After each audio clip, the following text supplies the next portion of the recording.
hivi siwezi kutembea labda na mwanaume ambaye analipwa mshahara milioni kwa sababu mimi nalipwa milioni 5. Tukikaa mezani tuna malengo tofauti. Malengo yako wewe ni unaomba labda kwenye hii milioni tunaifanyia nini? Mimi milioni 5 yangu nawaza nijenge nifanye nini? Wewe unawaza kujielevate. Yaani kadri tunavyopanda kwenye maisha ndo levels zinavyobadilika na ndo ambavyo unakuwa haya zaidi. Kwamba unapanda juu, mwisho wa siku uwezi tena kuwa na mtu wa chini kwa sababu mtakuwa mna maono mawili tofauti. Na kwenye relationship that's how it's supposed to be.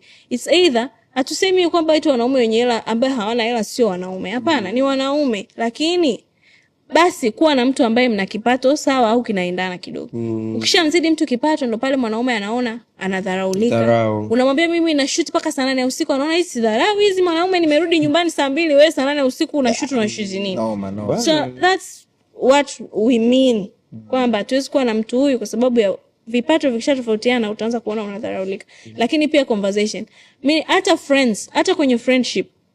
Ukikaa na rafiki yako sasa hivi ukimwambia mimi nataka kununua G-Wagon, yeye anaendesha una brag, unajifanya una hela wewe, unajiona nini?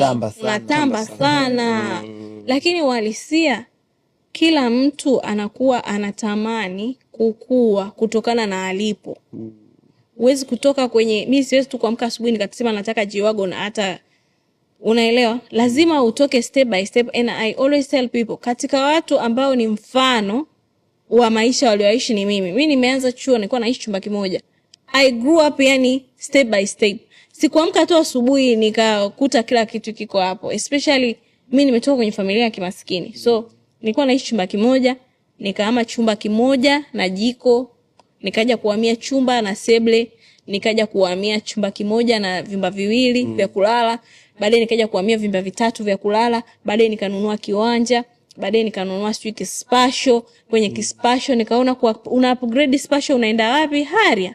Kwenye Harrier una upgrade unaenda wapi? Sasa ndo tufikirie Harrier Anaconda au Range Rover. Hivi unanielewa? It's step by step.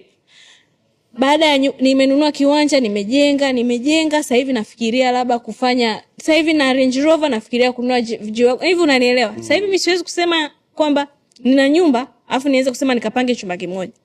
It doesn't make any sense. The way una grow ndo hivyo. Nawaambia watu mimi mafanikio yangu hayajawahi kuja mara moja.